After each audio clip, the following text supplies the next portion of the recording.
Welcome to the Leadership Purpose with Dr. Robin podcast. I'm your host, Robin L. Owens, PhD, and this is where we dive in each week to give advice, tools, and tips for high-achieving, purpose-minded women who've written nonfiction books and want to amplify their message beyond the book. I'm a college professor, and when I'm not doing that, I am speaking, coaching, mentoring, and teaching high-achieving women who have written books how to use their books to make a bigger difference, have more impact, and purpose. Okay, let's dive in. Hi, everyone. Welcome back to another episode of Leadership Purpose with Dr. Robin. I'm so glad you're here and listening into the episode, and you could be doing anything else with your time, but you take time out to listen to the podcast, and I really appreciate you for doing that. I've said that before, and I will say it again and again and again. I really appreciate you. I feel like I can't say that too much.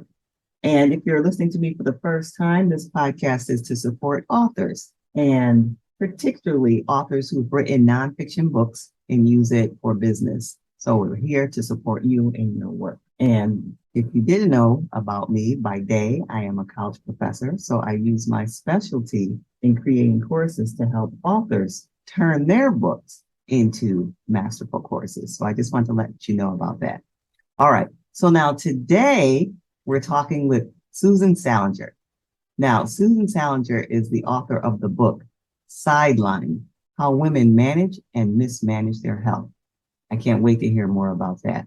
Susan is a researcher and author and all-around fabulous person. So welcome, Susan Salenger. Well, thank you for that lovely introduction. I appreciate it. I'm also a grandmother and a weightlifter, and it's kind of fun to be 80 years old and weightlifter too. I like that a lot. So I love that. You're 80 years old and lift weights? Yep. It's so boring, but it's so worth it. So I'm curious about this. So how long have you been lifting weights? Oh my goodness, maybe 30, 40 years. I was diagnosed with osteoporosis years ago, and I thought I better do something. I don't want to break any bones. And so I started weight, and I kind of got into it. I'm always competitive with myself, and I actually like weightlifting because you go from 2 pounds to 4 pounds. You can see your progress.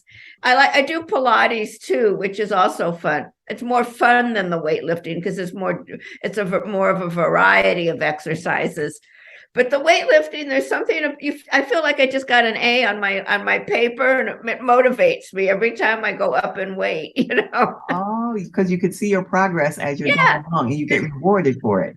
Really, I'm like a little kid that way. I want my good grades. That's perfect for this audience because we're an audience, I'm guessing, of high achieving women, and so we like good grades, or we like getting the star on the paper. Yeah, right? Exactly. To hear weightlifting. I mean, Susan Salenger, if we didn't say any more, I'm already inspired. Oh, thank you. Thank you. So tell us more about what leads you. Okay, we're going to get to your book in a little bit, but before we talk about the book, tell us a little more about your career journey. What leads you here? Well, I got a teaching credential elementary years ago, and I only did my student teaching. I didn't enjoy it at all, actually. And I went into business with my husband, and we produced corporate training films for 25 years. Then when I retired, which was a big mistake for me, I have a tremendous amount of energy. So that lasted about 12 seconds. My kids said they were going to kill me if I didn't go do something. So I went back to UCLA and just started taking some anthropology classes, which I loved. And I interviewed some women who had had hysterectomies just for a term project. And it turns out that a lot of them not a lot of them, but some of them hadn't really believed that they needed the surgery, but had agreed to it anyway. And something like that happened to me years ago, where I agreed to a surgery I didn't think I needed. And I was ashamed of myself at the time, but then I kind of forgot about it. But talking with these women was like a trigger. And I thought, gee, how many of us as women do that? And why do we do that? And I thought, well, I interviewed after that. I got interested in how women make their medical decisions. So I interviewed about 40 or 50 more women. And I I've sort of extrapolated 6 things that the women did that they had in common. Even their diseases were all different, but they did have certain behaviors in common that really, I thought, did them a disservice. And so that's my book, is the 5 or 6 things that many women do when they're ill that maybe they should rethink. Let's put it that way. Oh my goodness. So of course that opens up the door to ask the next question, if you can tell us before, for the people who don't have the book yet. So what are those things? Well, the first thing women do, which did not surprise me, is that we put ourselves last. We take care of our families. This is fun. There was a study done, and they gave women a list of 5 items to prioritize. What would they take care of first, second, third? So the first thing most of us take care of is our children. Then you're going to love this. Then our pets, that made me laugh. Then elderly parents, then our significant others, and finally ourselves. And so when it comes to your health, that's not a good idea. Because really, when you think about it, if you don't feel good, you can't take as good care of the people you're supposed to want to be taking care of. The second thing, though, really did surprise me. A lot of women I met feel very ashamed when they're ill. So many women blame their illness on stress, and they think that they got ill because they can't manage their stress.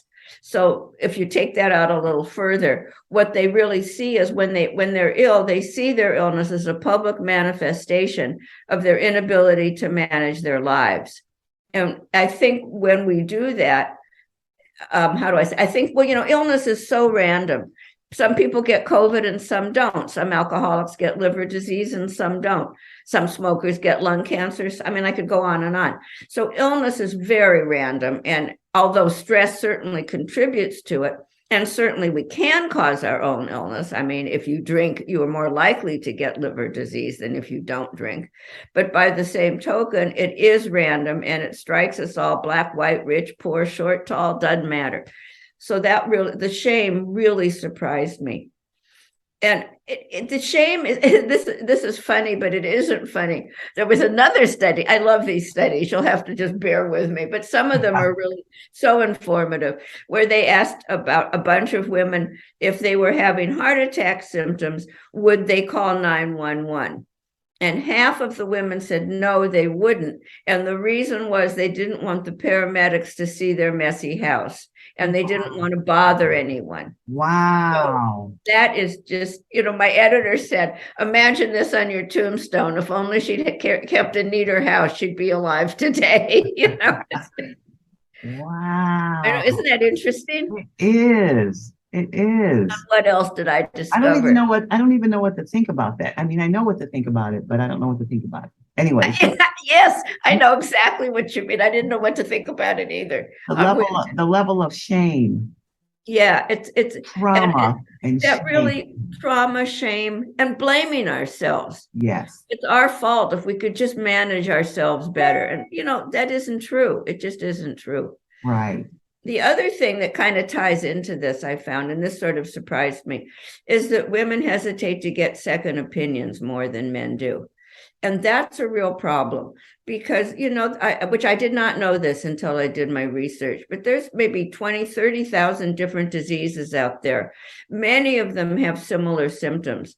So if you go into your doctor, for example, and you say, I'm tired, I've got no appetite, I'm feeling depressed because I'm tired and have no appetite.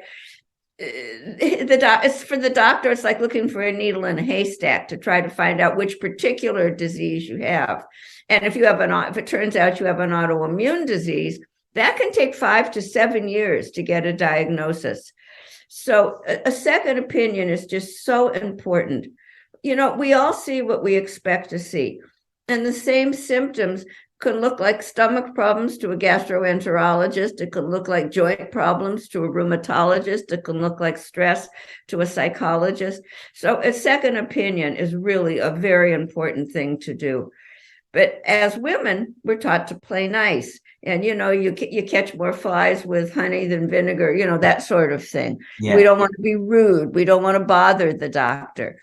One woman said to me she was terrified. She'd never get a second opinion because she was terrified of getting a black mark against her as if she was a difficult patient. And that would follow her, throughout her medical career, I guess. Wow. And I can only say that there are about 12 million misdiagnoses out there each year. Women and minorities get 20 to 30% more misdiagnoses than men do. And misdiagnoses are one of the leading causes of death. So for goodness sakes, get a second opinion. That's my pet peeve. And it was my favorite chapter in the book. Yeah. I think it's really, and I tell you how to get a second opinion, how to I really should say this in the middle of this all, but there's a resource list at the back of the book, which I worked very hard on. And in some ways is the most important part of the book because I've done your research for you. It'll tell you how to research your doctor, how to research a hospital. Some hospitals are good for cardiology, others are good for oncology, for breast cancer. You want to make sure that the hospital that your doctor is affiliated with is a hospital that is good for your particular condition. Check, whoever buys the book, please check out the resource list. Yeah, it sounds like a valuable list. And let me say the title of the book in case someone's saying, what book are you talking about again? The title of the book is Sidelined: How Women Manage and Mismanage Their Health. And that's right. Susan Salenger. And Salenger is Salenger, so that if you search for it, spell my name right because it won't come up. I did that I learned that the hard way when I made a typo. So. But it's available at any bookstore. It's wherever books are sold is where it's available. Yeah, that sounds like a very important resource. And the reason why I mentioned it again, and I reinforced, talking about the title so people can get it, because as high achieving women who have written books, and I would imagine a lot of us experience what we would consider to be stress. And there probably, I'm guessing, somebody listening here, or they know someone who has experienced some medical conditions that they're just trying to figure out what's going on with this. And so your book sounds like it's a very helpful and valuable and important resource. So I appreciate that. And that's why I wanted to talk about it. All right. So now let's switch to that's your researcher self. Let's talk about your author self. All right. As you talked about how this started with some research. And I love, by the way, that after you retired, you said, no, I'm going back, and went back to school. I love that. Yeah. Big error. You learned and you made the best of it. Look, apparently, and we're reaping the rewards of that decision right now. Thank you. Yes. So your author self, tell us what's your greatest joy as an author? Oh, wow. There's so many. It took me, and I'm embarrassed to say this, but it took me about 10 years to write the book, part-time, obviously. But I loved the research. And I couldn't put the research down. And one research paper would lead me to another, et cetera. In fact, my biggest problem was deciding, what research to include and what to omit. So that was a tremendous pleasure. And then writing the book, when I write a good paragraph, there is nothing more satisfying to me. I was really surprised at the amount of satisfaction I felt when I would read it like the next morning and I'd say, I wrote that? Really? Now, on the other hand, I must say I had a wonderful editor. And remember now, I told you I didn't know what research to include and what to omit. So I sent her this 300-page manuscript, and I think the book is now 150 pages.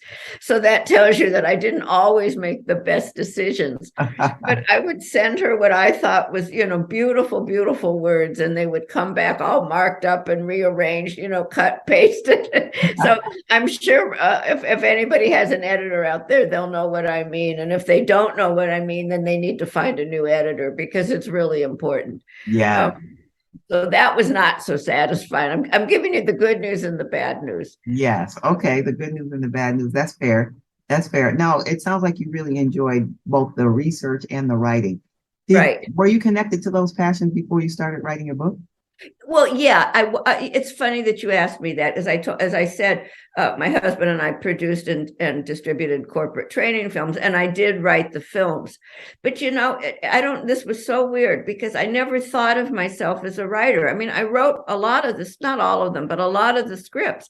Never thought of myself as a writer. I considered myself a businesswoman. And then when I went back to UCLA, and I just wrote papers.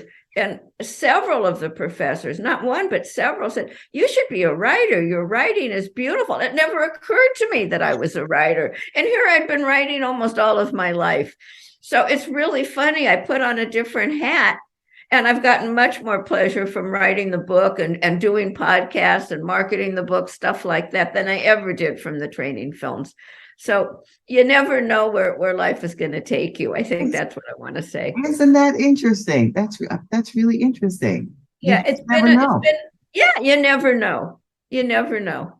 Okay, so now you mentioned these training films, and because I do my own work with training, in essence, for authors and creating courses, I now have to ask you about what were you doing? Tell me a little bit about, because you just kind of mentioned it. Well, they probably wouldn't apply to you with authors because they were for businesses. I mean, for corporations. Not that you're not in business, but they were on sales training, customer service. How do you deal with an angry customer was one of our best sellers. How to sell things, telephone skills, that kind of thing. I don't think it applies to authors particularly. Right. So you recorded those and sold those to organizations. Right. Yeah. Right. Okay. Yeah, that's interesting to me. Okay, authors. That was just a side note for me. Yeah, sure. All right. Well, they were management training films. They weren't authored. I mean, it's a different profession. Yes, that makes sense. Okay. All right. So what part of your book would you say reflects a part of who you are? Oh, I have to think about that for a minute. Okay, that's good. That's a good question. I really like that. Thank you. Well, for one thing, and this I think would be the second opinion chapter, because I have actually turned out to be a bit of a nudge. And when I want something, now that I've had that experience with my own surgery, I ask questions and I don't let anybody tell me what to do with my body. And that's really what the second opinion chapter is hoping that readers will get from it. Mm-hmm. And I think the other thing is how much there's a chapter on how much our minds and bodies are connected. So many of the women, particularly, this was so interesting, the women who had hysterectomies, which particularly if you have your ovaries removed, I mean, it really affects your hormones. And some of them were so surprised at how depressed they felt. They were so interested in relieving their physical symptoms that it never occurred to them that they would have emotional ones afterwards. And so the mind and body chapter is particularly important because, as we talked about earlier, stress does affect how susceptible you are to illness, or it can, let me put it that way. But there were two wonderful studies. I'm back on my studies. I can't help it. But these you're going to love them. So researchers took two groups of, this was about how your body affects your mind. Okay. And they took two groups of students and put them in two different rooms. And they gave one group iced coffee and the second group hot coffee. And then they gave them just a script of a person, a fictitious script. And the group with the hot coffee found the person to be much nicer, warmer and fuzzier than the group with the cold coffee, who didn't like the person nearly as well. It's just those that have the hot coffee really liked it was fascinating. Then different study, but same idea, to talk about it the other way around, how your body really your mind can really affect your body. They took different people, but they took two groups of students again, put one in one room, one in the other room, and they asked the first group to write about a time they had felt really socially accepted.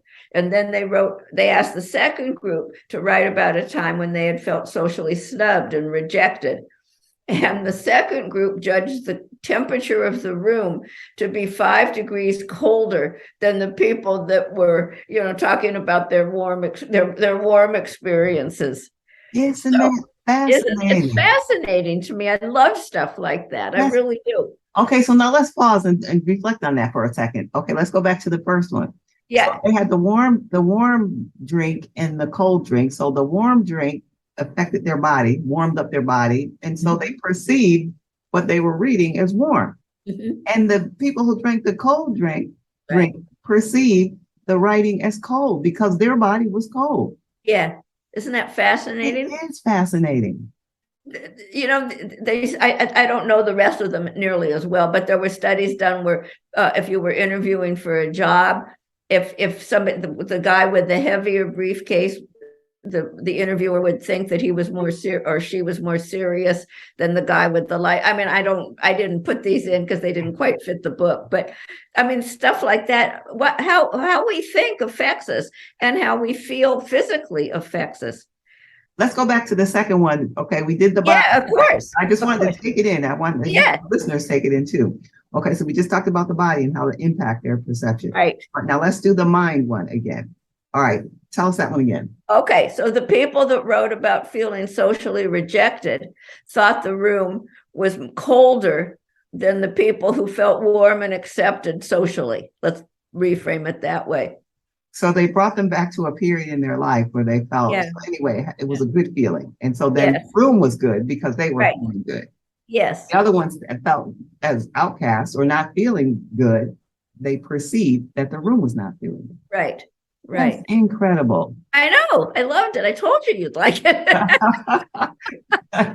You were right. I know. You were absolutely right. Wow, that's amazing. All right. As you know, this podcast is called Leadership Purpose, and we talked before in my book, my upcoming book is about purpose, and it's a part of my mission to help people have meaning and purpose in their work. And so for today, the people generally are purpose-minded, high-achieving women, and they've written nonfiction books. They're interested in making a difference, just an idea of who they are. All right. So now you've given us some amazing, valuable information, but based on your experience and or expertise, what's some other tip? Okay, we have the second opinion, but it could be in the medical field or any area of your life and work. What's one tip or piece of advice you'd give to the author, the woman, high achieving woman author that I just described?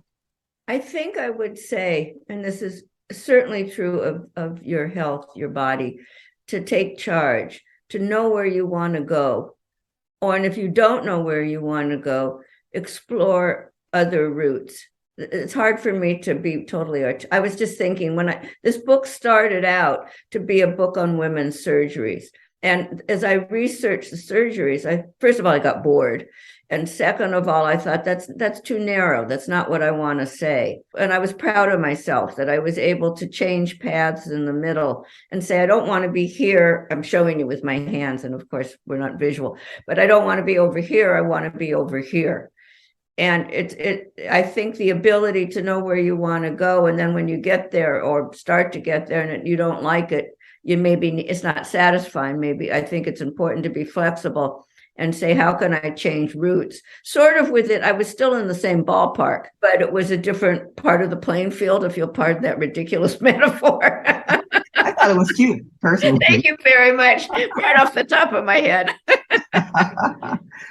So it's okay to change paths in the middle. Absolutely. In fact, sometimes I think because I have a finished book now, I think it pays, not only money, but it pays in satisfaction to be, as I enjoyed, I won't say every moment of the process. There were many a night I cried because I was sure I could never write another word. Yeah. I probably should have said that when we were talking about being an author. Every chapter I would say, I can't do this. I have nothing to say here. And my husband would say, do you realize you've said that about every chapter? Could we move on now? So, I mean, there's tears, but there was also great pride and satisfaction. Yes. Tears are an important part of the process, looking back on it. Yeah, they move you forward. Well, and they also meant something to me. It showed me how much the project meant to me. Yeah. I certainly understand, too, from my own writing process, this idea of I can't write another word. I mean, right. It feels like that in the moment. Like you just don't have anything else. Well, when I would get all the red marks back from the editor, I'd start thinking, well, this is the wrong career for me. Maybe I should do this or this or this. And then, maybe have a glass of wine or two, and then the next day after I calm down, I'd think, she's right. This is better. This is, Yeah. Because it is, for lack of a better word, painful at times. Yes, it is. Yeah. It's very painful at times. So those are those rewards and the pain. Mm-hmm. Yes. Mm-hmm. All right. So do you think, I mentioned my mission about helping people, encouraging people to have purpose in their work. And I separate it from their life because people kind of get caught up when you say life purpose. They feel like it's just this one thing and it's this huge thing. I have to solve the problem of homelessness or something like that. Right. So I make a distinction and I talk about having purpose in your work and expressing your purpose through your work, which I call leadership purpose. Mm-hmm. So in your thinking, do you think having purpose in your work is important? And if so, why? If not, why not? I think having purpose is important. And I would like to make a distinction, I think, between purpose and goal. My goal was to write a book, but and to help women. But my purpose was to really encourage women to have I wanted them to encourage them to have the courage to question their doctor, do their own research, to take charge. So I think purpose and goal are maybe not as interchangeable as I thought they were before we started talking, actually. Yes. I'm glad you said that too, because sometimes I use the phrase sense of purpose to make that distinction, that there's something meaning and fulfilling in the work. Well, and I think meaning is critical. Mm-hmm. This book meant something to me, first of all, because of my own experience with that unnecessary surgery. I felt really badly about myself after that happened. As I'm a smart woman, and I don't know why I agreed so readily to something that I knew I had switched medications and I was having a side effect. Well, it had to be from the new medication. Those kinds of coincidences don't happen. And the doctor was sure it wasn't, and I was sure it was, and I acquiesced. I could have waited. I could have waited a week or two, thought it. I wasn't going to die within 24 hours. Right.